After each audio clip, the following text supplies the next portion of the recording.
L'orpaillage clandestin, c'est, on le sait, le fléau de la Guyane. Et l'un des moyens de lutter contre, je voudrais dire, ces pirates de l'ordre, mais c'est de freiner la circulation des hommes et du matériel. Alors vous savez que les seules voies de circulation, eh bien, c'est, il n'y a pas de route, ce sont les fleuves. Et c'est pour cela qu'on a installé, vous voyez, un barrage ici depuis 5 ans. Un filtre en quelque sorte, une chicane avec des barbelés qui va permettre de contrôler les déplacements. Si l'efficacité de ce barrage reste encore à démontrer, reste que c'est tout de même un frein au développement touristique de la région, c'est-à-dire le déplacement des autochtones, des gens qui vivent ici. Et regardez le cas très édifiant de Juliette. C'est quand même assez difficile puisque ce barrage est hermétiquement fermé à partir de 18h30 et pas ouvert avant 6h30 le matin. Et donc nous nous sommes déjà vus refuser le droit de passer tout simplement.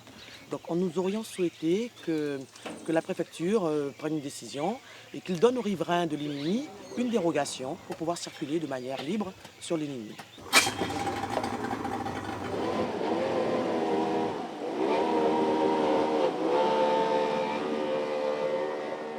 Aujourd'hui, ce barrage il est là depuis quelques années. Je crois qu'on gagnerait à aller beaucoup plus au fond pour permettre non seulement au lodge de Juliette de fonctionner, mais au lodge, l'ancien lodge que tout le monde connaissait, Sossonel, qui est ici. Malheureusement, en tant qu'ancien ministre du Tourisme, je suis atterré de voir qu'un tel investissement où Madame Lassor et ses enfants ont investi des centaines de millions d'euros ont été ruinés par cette affaire. Si vous voulez jeter un œil, j'ai tout le bâtiment, toute la toiture là, qui est en train de tomber, qui ne supportera pas une prochaine saison des pluies. Ça c'est ma maison. C'était le salon. C'était le salon, bien sûr. Et là, vous voyez, le plancher là, il est en train de partir, tout est en train de partir en miettes, quoi. Est-ce qu'il n'y a plus d'exploitation commerciale possible pour vous?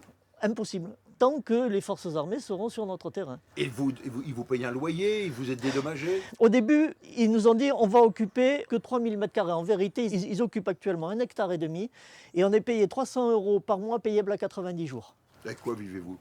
Eh bien, moi, je me suis retrouvé au RSA, donc j'ai 417 € par mois. Et ma mère, qui a 82 ans, a une modique retraite qui doit se porter à 600 ou 700 € par mois, c'est tout, voilà. Et qu'on nous laisse travailler chez nous, tranquillement. C'est tout ce qu'on demande, on ne demande pas mieux.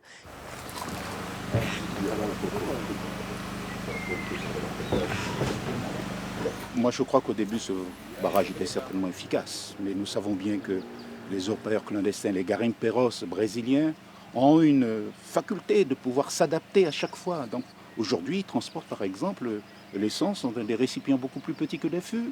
Ils ont refait des moteurs beaucoup plus petits qu'ils peuvent transporter à dos d'homme et ils font des layants pour contourner le barrage et se retrouver plus loin ailleurs. Par conséquent, je crois qu'on gagnerait effectivement à déplacer ce barrage de façon à permettre à nouveau à l'activité économique au travers du tourisme d'exister.